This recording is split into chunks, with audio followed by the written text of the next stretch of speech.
항상 찬장이 있었어요. 거기에 뭐가 들어있던가요? 온갖 그릇이 다 들어있어요. 그리고 뭐 양념 같은 거 이렇게 넣어두기도 하고요. 하여튼 온갖 종류의 쓰던 안 쓰던 거기에다가 그릇을 진열해 놨었거든요. 근데 제가 한 가지 의문점이 어렸을 때 있었는데, 저 그릇은 언제 쓰지? 하는 그릇들이 있었어요.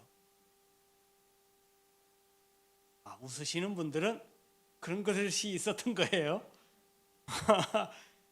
제가 아무리 생각해도 저 그릇은 내가 써본 기억이 없는데 하는데 항상 거기에 진열돼 있어요. 그리고 제일 잘 보이는데 그리고 그 그릇이 그 찬장에서 가장 좋은 그릇이야. 예쁘고 비싸 보이고 약간 그 테두리에 금태도 좀 들려 있는 것 같고 정말 반짝반짝 빛나기도 하고. 근데 이상하게 가끔 닦아 꺼내갖고 쓰지도 않았는데 닦아 막 닦아 반짝반짝하게. 혹 뭐 먼지가 묻었을라나 티가 묻었을라나 그런지 몰라도 닦아. 그래서 늘 그 그릇은 몇 개의 그릇은 반짝반짝 빛나고 이야 좋다, 야 비싸 보인다. 손님이 왔을 때도 웬만한 손님이 왔을 때도 안 꺼내. 손님들이 이렇게 보면 야 저 그릇 멋지다고 이쁘다고 그러기만 하지 잘 안 꺼내. 그런데 이 그릇이 쓰일 때가 있어요.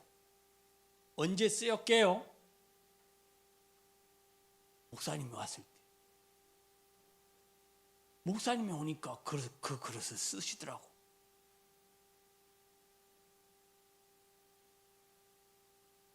저는 뭐 주님이 오시면 쓰시겠나 싶었는데 어쨌든 주님이 오신 줄 알고 쓰셨는지 몰라도 그때 쓰시더라고.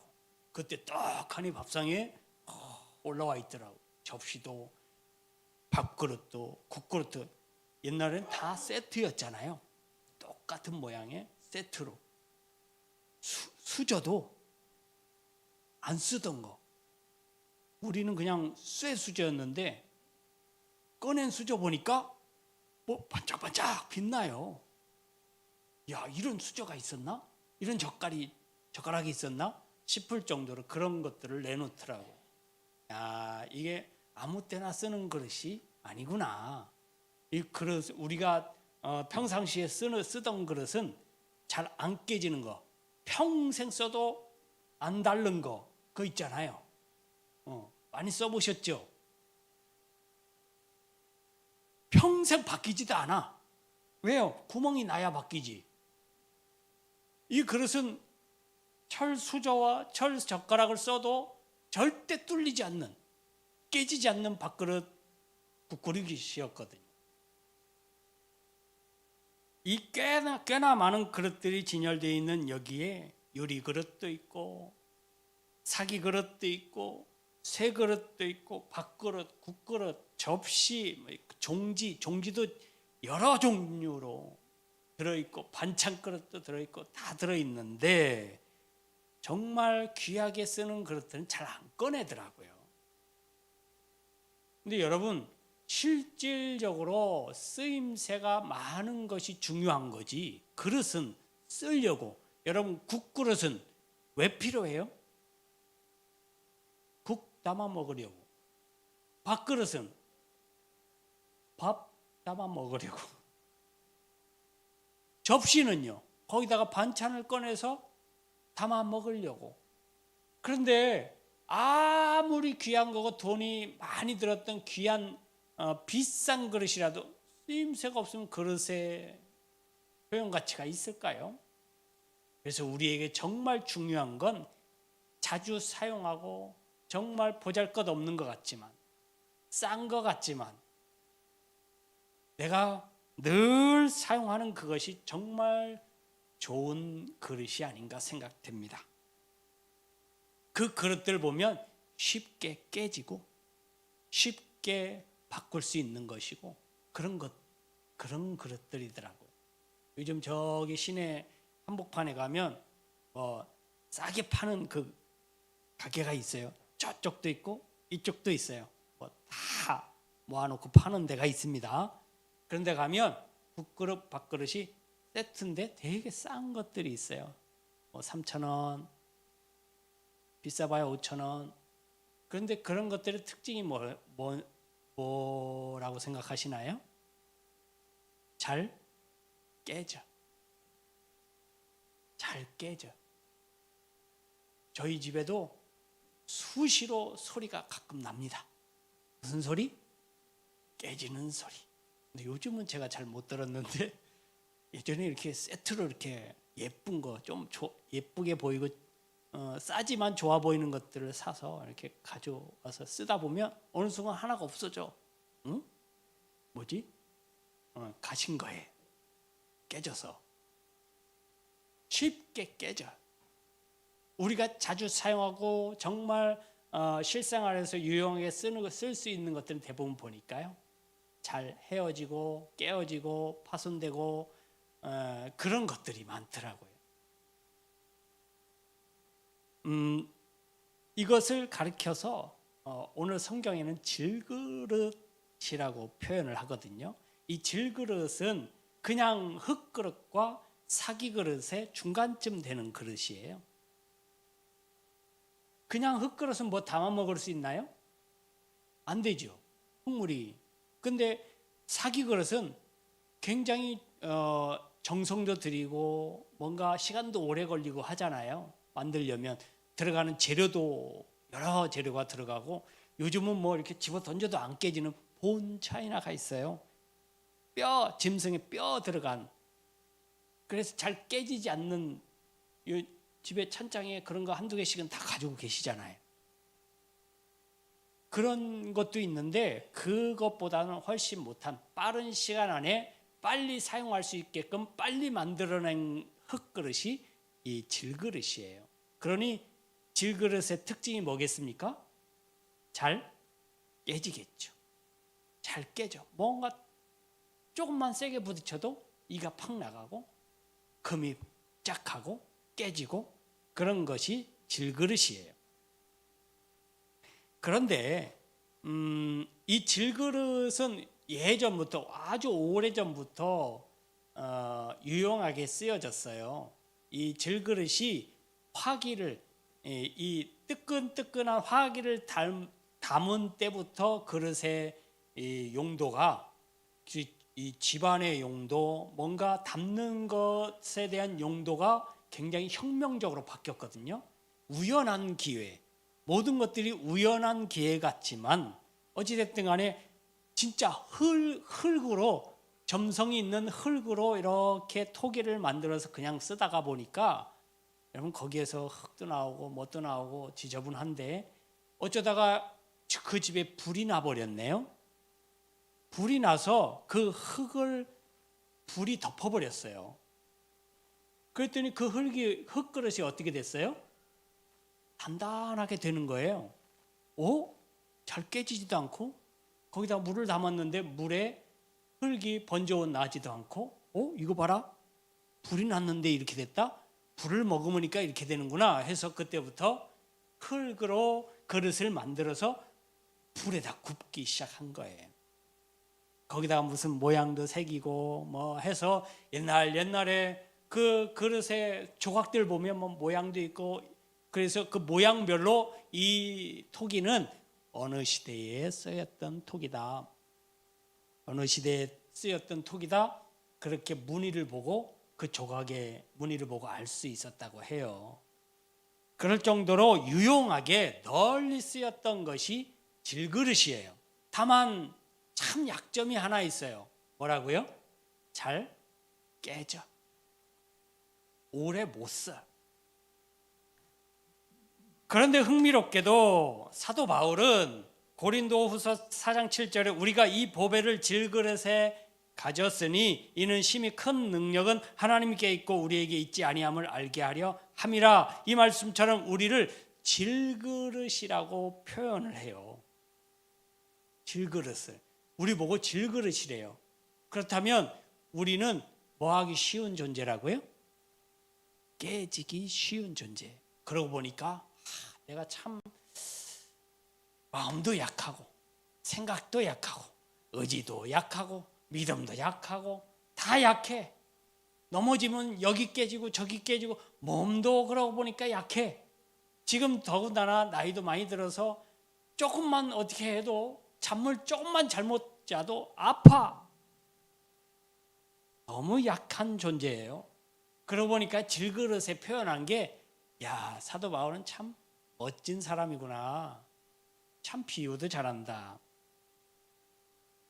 예수님은 바울을 통해서 우리가 질그릇이며 우리 안에 예수 그리스도라는 보물이 감춰져 있다고 말씀하고 계세요. 참 이 질그릇인 질그릇인데, 깨지기 쉬운 질그릇인데 그 안에요 굉장한 보물이 감춰져 있답니다. 할렐루야. 할렐루야. 여러분들 안에, 깨지기 쉬운 질그릇인 여러분들 안에 굉장한 보배가 감춰져 있대요. 할렐루야. 그 보배가 뭐예요? 예수 그리스도. 여러분들이 믿고 섬기고 있는 예수 그리스도가 바로 보배예요. 보물이에요. 아멘. 오늘 본문에는 자기 자신이 질그릇임을 깨닫고 깨어져서 예수 그리스도라는 보물을 드러내는 이들의 이야기 중에 하나예요. 여러분, 예수님을 따르고 다녔던 제자들이요, 그 옆에서 어떻게 보면 호가호위하고 있었어요. 호랑이 옆에 여우가 호랑이처럼 권력을 누리고 모든 것을 누리고 있었는데, 여러분 보세요. 그때 당시 사도들은 자기 자신이 뭔가 큰 존재라도 되는 양 행동했던 적도 많아요. 예수님의 나라가 임할 때 우리 아들을 오른쪽에, 우리 아들을 왼쪽에, 뭐 이런 적도 있고요. 네가 크니 내가 크니 막 키재기 할 때도 있었고요. 내가 먼저니 네가 먼저니 막 그럴 때도 있고요. 예수가 십자가를 향해서 그 길을 간다고 하니까, 이야, 우리가 주를 위해서 죽으러 가자 막 나서는 사람도 있었고요. 예수님이 살아가실 때는 자기들이 뭔가 큰 인물인 것처럼 뭔가 그런 느낌을 가지고 살았던 것이 분명합니다. 그런데요, 여러분, 예수의 십자가 사건 이후에 자신들을 돌아보니 정작 아무것도 못한, 이룬 것이 없는 미미한 존재임을 알게 돼요. 자신의 이름을 지키기 위해 오히려 예수의 이름을 부인하기도 했고요. 자신의 목숨을 지키기 위해서 예수 그리스도의 십자가의 죽음을 외면하기도 했습니다. 그게 질그릇과 같은 연약한 모습의 자기 자신들의 현 주소였다라는 거예요. 여러분, 내 안에 예수가 없으면요, 나는 그냥 질그릇이에요. 아무것도 아닌 질그릇. 툭 치면 금 가고 퍽 치면 깨지는 그런 연약하고 부족하고 아무것도 아닌 질그릇에 불과해요. 그런데 하나님이 질그릇을 귀하게 여겨주시는 이유가 있어요. 이유가 뭐예요? 그 안에 예수가 있기 때문에, 우리가 예수를 품었기 때문에, 예수의 이름을 품었기 때문에, 그것 때문에 하나님이 질그릇인 우리를 귀하게 여겨주시는 거예요. 아멘. 그랬던 제자들이 사도행전 1장 이후에 성령이 그들에게 임하시고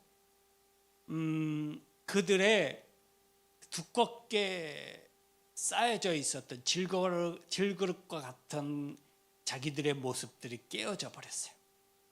성령이 임재하시고 온전히 하나님께 모든 걸 다 맡기고 난 이후에 그들의 겉을 싸고 있었던 질그릇과 같은 것들이 깨어지기 시작했습니다. 제자들은 정말 죽기 살기로 기도했어요. 여러분, 예수의 이름으로 모여서 모임 자체도 그때는 위험했고요. 예수의 이름 앞에 주여 주여 하면서 기도하는 것, 여러분 상상도 못할 일이 벌어졌던 거예요. 그렇게 자신들의 목숨을 걸고 전심전력을 다해서 기도하고 그들의 자아를 깨고 나니까 자신의 욕심과 아집에 가려져 있던 예수 그리스도가 드러나게 된 거예요. 할렐루야. 할렐루야. 여러분, 내가 살아있으면 예수가 드러나지 않습니다. 내 입이 살아있는 한 예수의 말씀이 드러나지 않아요.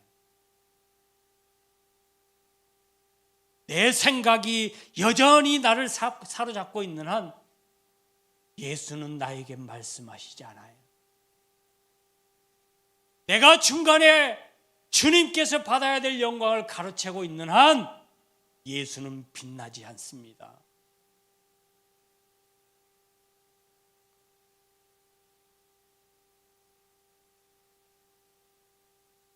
그 이름 때문에 죽을까 두려워서 숨어 있었던 제자들이 그 모든 것을 깨고 예수의 이름이 드러나니까 이제 죽음이 두렵지 않아요.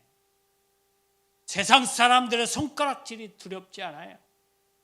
세상 사람들이 욕을 하고 수근수근 하는 게 더 이상 두렵지 않아요.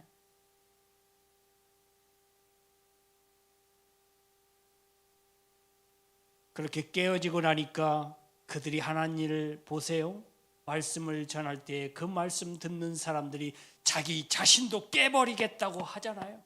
자기 자신의 가슴을 두드리면서 내가 어찌해야 예수의 이름이 드러날고 내가 어찌해야 할꼬 하면서 자신을 두드리잖아요.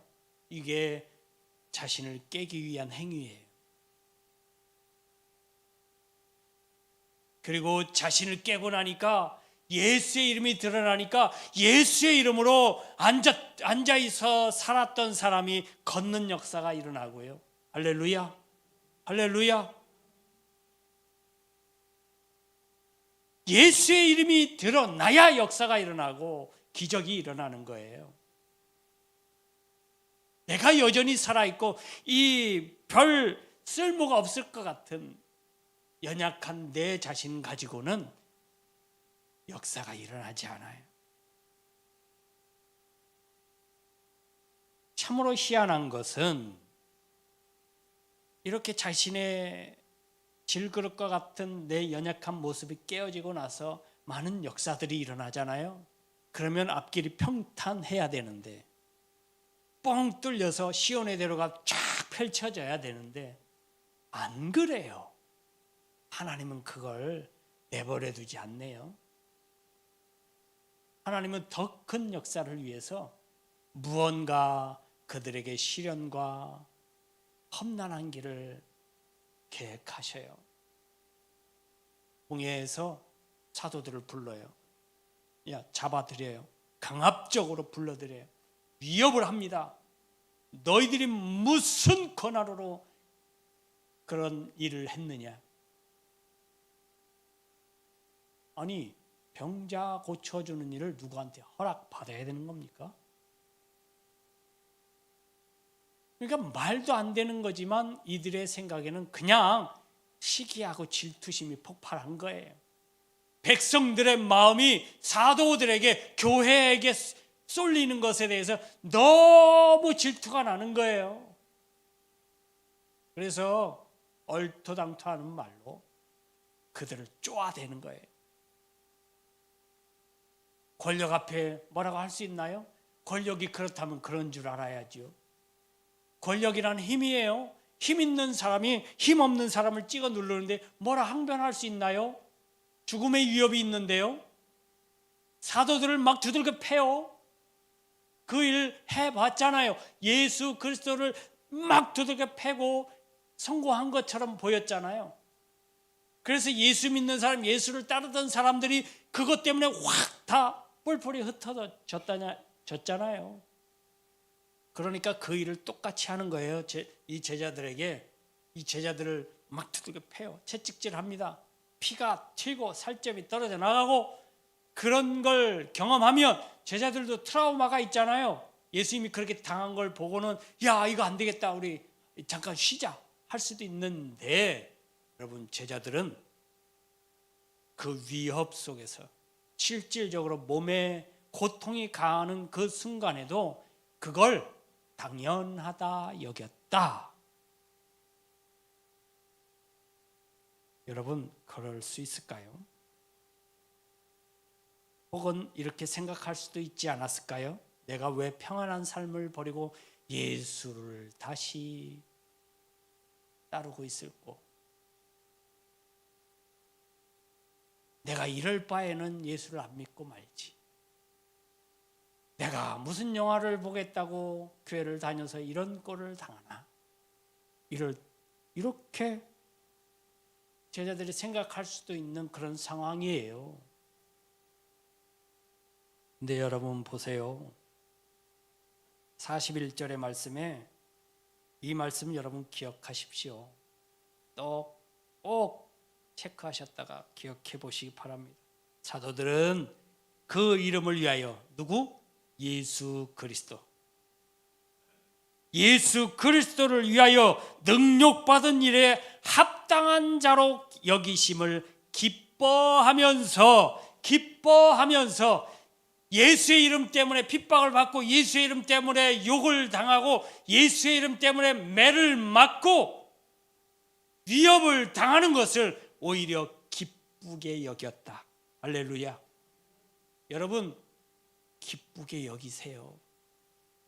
그래야 여러분들의 질그릇과 같은 그 질그릇이 깨진 거예요. 내가 깨진 거예요. 이 사도들이 자기 자신의 질그릇이 깨진 것을 단적으로 보여주는 장면이에요. 아, 베드로와 요한은 진짜 깨졌구나. 깨져서 온전히 자기의 이름은 없어지고 누구의 이름만? 예수의 이름만 드러나 있구나. 그들의 인생은 이제부터 예수의 이름을 위해서 사는 인생이구나.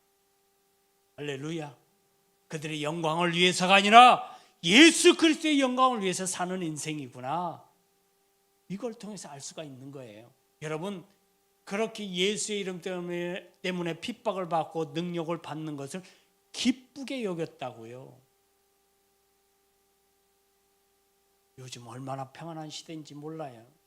예수의 이름 때문에 욕을 먹습니까? 물론 코로나 이후에 조금 심상치 않은 일들이 많이 벌어졌지만 저는 그때 왠지 모르게 조금은 불평불만이 있었지만 조금은 신이 났어요. 왜인 줄 아시나요?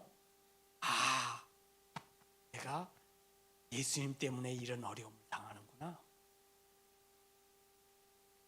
내가 예수를 안 믿고 예수를 전하는 사람이 아니었으면 이런 부당한 대우를 받을 이유가 있나요? 와, 그런 생각을 하니까 오히려 그런 것들이 나한테 기쁘게 여겨져요. 왠지 속으로는 신났더라고요. 여러분 그렇지 않으셨나요? 그때 당시엔 너무 예배드리기 불편하고 예수 믿는다는 것을 자꾸 숨기는 사회적인 그런 현상이 나타났잖아요. 회사에 가서 예수 믿는다고 말을 못한대요. 직장에 가서 예수 믿는다고 말을 못한대요. 떳떳하게. 여러분 그때라도 핍박을 받고 그때라도 예수의 이름 때문에 내가 능력을 받고 욕을 먹고 여러분 잘하신 거예요. 할렐루야. 할렐루야. 그때 불이익을 당했다면 여러분 잘하신 거예요. 그게 맞는 거예요. 그게 잘 믿고 있는 거고요. 예수를 제대로 믿었다는 뜻이기도 합니다. 제자들이 이렇게 능력을 받는 이유는 예수의 이름을 전하니까 받는 거예요. 예수의 이름을 떠났으면, 자기의 이름을 그냥 가지고 살았으면 이런 일 당했습니까? 당할 일이 없지요. 그런데 예수의 이름을 따르려고 하니까, 예수의 이름을 빛나게 하려고 하니까 내 자신이 죽어야 됐다는 거예요. 예수의 이름이 빛나기 위해서 내 이름이 욕을 먹어야 됐다는 거예요. 한마디로 이게 깨어져야 되는 이유예요. 내가 깨어져야 되는 이유. 내가 깨져야 내 안에 예수가 드러납니다. 내 이름이 깨져야 예수의 이름이 드러납니다. 내 생각과 내 계획이 깨어져야 예수의 계획과 예수의 생각이 나를 이끌어 주시는 거예요. 할렐루야. 지난주에 의해서 지난주도 깨지라고 그랬고 이번 주도 깨지라고 합니다. 여러분, 그러나 진짜 깨져야 돼. 나는 질그릇입니다 라고 고백하십시오. 비록 값이 나가고 비싼 건 아니지만 하나님 앞에 유용하게 쓸 수 있는 그릇입니다. 그런데 그 그릇이 온전한 상태에서는 쓰여지지 않는다는 사실, 깨져야 쓰임받는다, 이게 역설이에요. 모순이기도 합니다. 말이 안 맞는 말이지만 또 우리는 이성적이고 계산적인 게 신앙이 아니잖아요. 우리의 믿음은 그 이상의 것이에요. 우리의 신앙은 형이하학적이 아니라 형이상학적인 거에 도달해 있어요. 그러니 우리의 생각과 우리의 마음과 우리의 생각이 깨어지면 하나님이 드러나고 예수의 이름이 드러난다라는 사실을 깨달으시고, 아, 질그릇인 내가 오늘도 깨져야 되는구나 고백할 수 있는 여러분들 될 수 있기를 바랍니다. 나는 질그릇이며 보배는 질그릇인 내 안에 계시는 주님이에요. 여러분, 내가 보배가 아니에요. 착각이 가끔 있어요. 내 안에 계신 주님이 보배니까 나도 보배 아니야? 어찌 보면 맞는 것 같은데 결국은 내가 보배라는 걸 말하고 싶은 거잖아요. 그건 아니에요. 여러분, 그렇게 말하려면 그때는 내가 보배가 아니에요. 나는 여전히 뭐예요? 깨진 질그릇. 여러분, 질그릇도 별로 값어치가 없는데 깨졌어. 누가 쓰려고 합니까? 주님밖에요. 그 깨진 질그릇을 누가 주워 담겠습니까? 주님밖에요. 그 깨진 그릇을 누가 귀한 것에 쓰겠습니까? 우리 주님밖에 없어요. 할렐루야. 우리 주님밖에 이 깨지고 하자 많은 인생을 사용하실 분이 없어요. 그런데 내가 여전히 보배인 양, 나는 그래도 쓸모가 있다고, 나는 그래도 값어치가 있다고. 여러분, 내가 값어치 있는 것은 예수가 함께하기 때문이에요. 예수가 드러났기 때문에, 나를 통해서 예수가 드러났기 때문에 값어치가 생긴 거예요. 누구의 값어치예요? 예수의 값어치예요. 예수의 이름값이에요. 할렐루야. 내가 산 것은 예수가 죽었기 때문에, 그 예수와 함께 내가 같이 죽었기 때문에 내가 예수와 함께 산 것이 가치가 생긴 거예요. 모든 것이 예수와 함께 할 때에 내가 값어치가 생기는 거예요.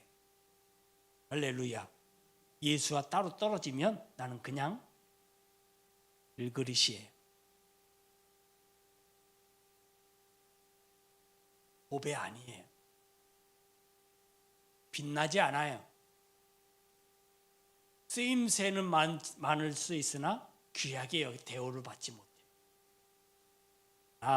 여러분, 내 질그릇과 같은 나 자아를 깨트려 버리면 그때부터 예수의 빛이 새어 나오기 시작해요. 그래서 질그릇이 보배인 것처럼 보여지게 됩니다. 할렐루야. 그래서 보배인 것처럼 정말 값이 나가는 접시와 그릇처럼 사용되어지는 거예요. 할렐루야.